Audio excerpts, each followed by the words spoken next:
Listen, you've been here before. Lying in bed at night, the room dark, the world silent, yet your mind won't stop.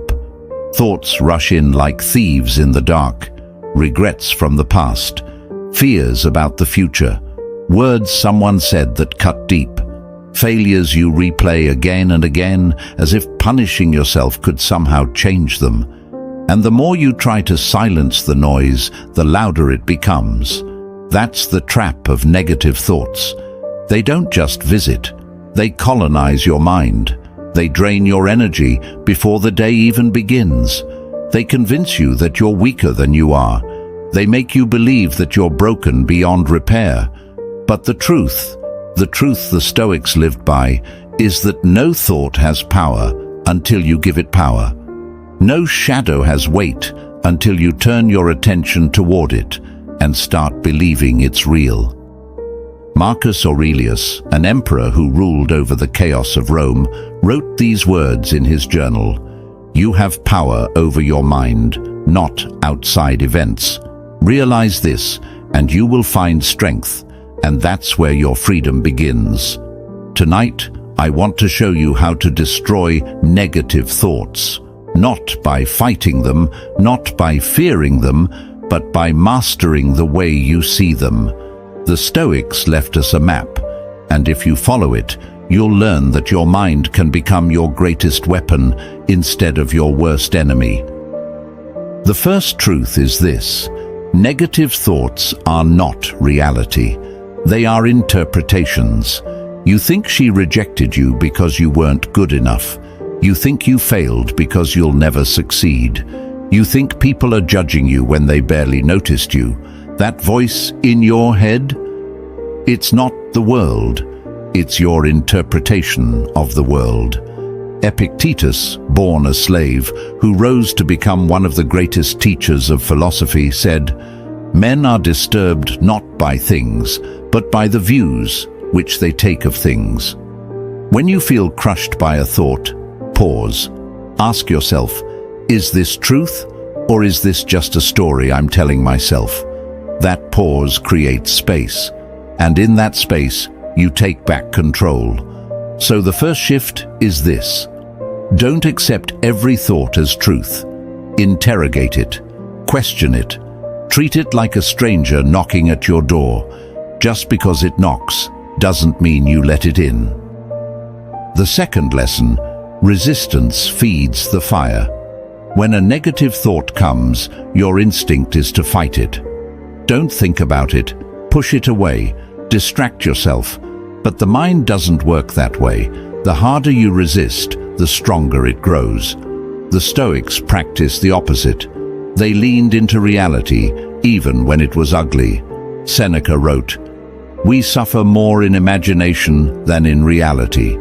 The pain you feel from your thoughts is not from the event itself, but from your refusal to accept it. So instead of resisting, practice acceptance. When a thought arises, "I failed," "I'm not enough," don't run from it. Acknowledge it. Name it. Say to yourself, "Yes, this is here, but it is just a thought.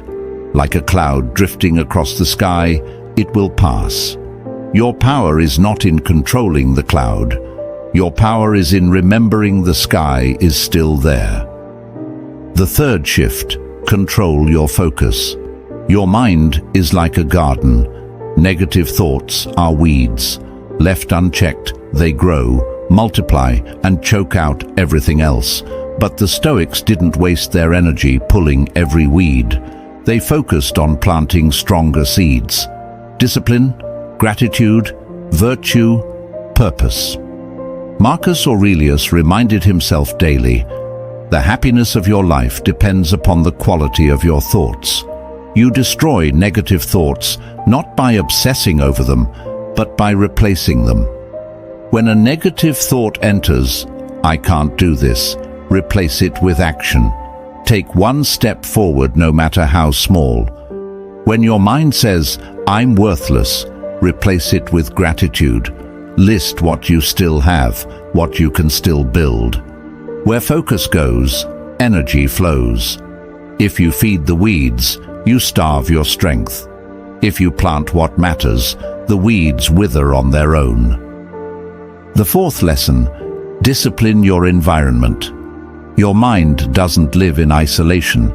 It is shaped by the voices you hear, the images you consume, the people you surround yourself with. If you live in chaos, you will think in chaos. If you drown yourself in distractions, negativity finds a home in the cracks.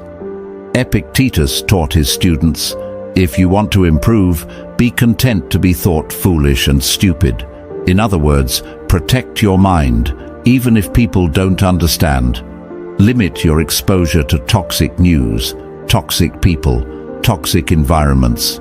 Create space for silence, for reflection. Read the words of men who built empires not outside, but inside. Marcus, Seneca, Epictetus. Your environment is the soil. If it is poisoned, your thoughts will rot. If it is disciplined, your thoughts will grow strong. The fifth and final shift: remember your mortality. Negative thoughts thrive on the illusion of endless time. They convince you to waste today replaying yesterday or fearing tomorrow. But the Stoics cut through that illusion with one sentence: memento mori. Remember, you won't be here forever.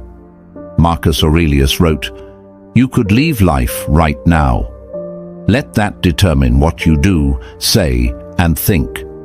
When you remember that your time is short, negative thoughts lose their grip. You no longer have the luxury of obsessing over every mistake or insult. You stop giving power to ghosts. You start living. Every day becomes a gift too precious to waste on self-hatred. Every breath becomes a chance to choose clarity over chaos. So, let me ask you, what would your life look like if you stopped letting negative thoughts rule you? If you saw them as stories, not truths? If you accepted them without fear, shifted your focus to action, built a disciplined environment, and lived each day as if it could be your last? You'd stop being a prisoner of your mind. You'd walk lighter, stronger, freer. The Stoics didn't teach these things for poetry. They taught them for survival. And if a slave like Epictetus could rise above his chains, if an emperor like Marcus Aurelius could rise above the weight of ruling the world, then you can rise above the weight of your own thoughts. So tonight, remember this: a thought is just a thought. It has no power until you surrender yours.